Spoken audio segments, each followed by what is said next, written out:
ഇനി നേരെ നമുക്കൊന്ന് മലയോരത്തേക്ക് എത്താം. ഇടുക്കിയിൽ നിന്ന് ജെയിൻ എസ് രാജുണ്ട്. ജെയിൻ, റോഷി അഗസ്റ്റിനെ മലർത്തിയടിക്കും എന്നതാണ് UDFന്റെ ആത്മവിശ്വാസം. പക്ഷേ മലർത്തിയടിക്കാൻ നിന്നു കൊടുക്കില്ല എന്നതാണ് ഇടത് കോട്ടയുടെ ആത്മവിശ്വാസം. ജില്ലയിൽ ആകെ എങ്ങനെ?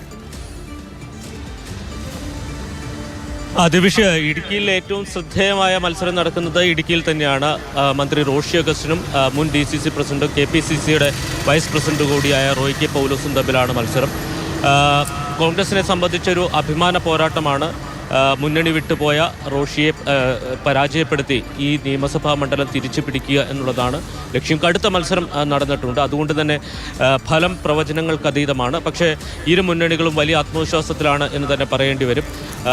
അല്പസമയം മുമ്പ് ഇടുക്കി CPMന്റെ ജില്ലാ സെക്രട്ടറിയുമായി സംസാരിച്ചിരുന്നു. അദ്ദേഹം പറഞ്ഞത് കഴിഞ്ഞ തവണത്തേക്കാൾ വലിയ ഭൂരിപക്ഷത്തിൽ ഇത്തവണ വിജയിക്കും എന്നുള്ളതാണ് റോഷി.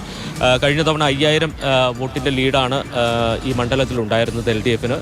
എന്നാൽ അതിൽ കൂടുതൽ വോട്ട് നേടി ഇത്തവണ ഇടുക്കിയിൽ വിജയിക്കാൻ കഴിയും എന്നാണ് പ്രതീക്ഷിക്കുന്നത്. പക്ഷേ കോൺഗ്രസ് ആകട്ടെ വലിയ പ്രതീക്ഷയിലാണ്. ഒരു 10,000-15,000 വോട്ടിൻ്റെ ലീഡൊക്കെയാണ് അവർ പ്രതീക്ഷിക്കുന്നത്. അതായത് ഇവിടെ വലിയൊരു അട്ടിമറി നടക്കാൻ പോകുന്നു എന്ന ആത്മവിശ്വാസത്തിലാണ് UDF ക്യാമ്പുള്ളത്. UDFന്റെ ശക്തി കേന്ദ്രമാണ്. പക്ഷേ റോഷിയുടെ വ്യക്തിപ്രഭാവം, CPMന്റെ അടിസ്ഥാന വോട്ടുകളൊക്കെ ഏത് തരത്തിൽ അദ്ദേഹത്തിന് സമാഹരിക്കാൻ കഴിഞ്ഞു എന്നുള്ളതാണ് ഈ മണ്ഡലത്തിൻ്റെ ഒരു പ്രത്യേകത. 4 നിയമസഭാ മണ്ഡലങ്ങളിൽ അതിശക്തമായ മത്സരം നടക്കുന്നു എന്നുള്ളതാണ്.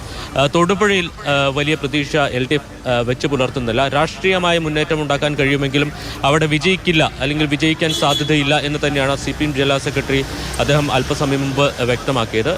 ഉടുമ്പൻചോലയും ദേവികുളവും വലിയ പ്രതീക്ഷയാണ് CPM വെച്ച് പുലർത്തുന്നത്. ദേവികുളത്ത് ഇത്തവണ വലിയ ഭൂരിപക്ഷത്തിൽ വിജയിക്കാൻ കഴിയും എന്ന ആത്മവിശ്വാസം LDF ക്യാമ്പിനുണ്ട്. UDF ക്യാമ്പ് കരുതുന്നത് ഒരു 2000 വോട്ടിൻ്റെയെങ്കിലും ഭൂരിപക്ഷത്തിൽ അവിടെ വിജയിച്ചു കയറാൻ കഴിയും എന്നുള്ളതാണ്.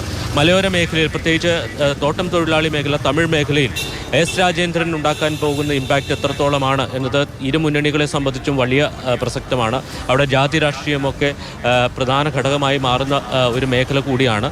അപ്പോൾ രാജേന്ദ്രൻ എത്രത്തോളം വോട്ടുകൾ ഈ ഇരു മുന്നണികളുടെയും പിടിക്കും എന്നുള്ളത് വളരെ പ്രധാനപ്പെട്ട ഒരു ഘടകമാണ് എന്ന് തന്നെ പറയേണ്ടി വരും. ഉടുമ്പൻചോലയിലേക്ക് പോയാൽ നമുക്ക് 38,000 വോട്ടായിരുന്നു കഴിഞ്ഞ തവണ MM മണിക്ക് ഉണ്ടായിരുന്നത്. ഇത്തവണ അത്രയും ഭൂരിപക്ഷം LDF ക്യാമ്പ് പ്രതീക്ഷിക്കുന്നില്ല. ഒരു 15,000-ന് മുകളിൽ വോട്ടിന് വിജയിക്കാൻ കഴിയും എന്നുള്ളതാണ് LDF ക്യാമ്പിൻ്റെ ഒരു ആത്മവിശ്വാസം എന്ന് പറയുന്നത്. പക്ഷേ UDF ക്യാമ്പ് വലിയ പ്രതീക്ഷയിലാണ്. ഇത്തവണ അവിടെ ഒരു അട്ടിമറി നടക്കും. MM മണി ഉണ്ടായിരുന്നെങ്കിൽ കാര്യങ്ങൾ കുറച്ചുകൂടി ബുദ്ധിമുട്ടായിരുന്നു. പക്ഷേ ഇത്തവണ KK ജയചന്ദ്രൻ വന്നതോടുകൂടി തങ്ങൾക്ക് കുറച്ചുകൂടി അനുകൂലമായി മാറിയിട്ടുണ്ട് എന്നുള്ളതാണ് UDFന്റെ ഒരു കണക്കൂട്ടൽ എന്ന് പറയാം. ഇതാണ് മലയോര മേഖലയുടെ ഒരു പൊതുചിത്രം ജെയിൻ വിവരിച്ച് നമുക്ക്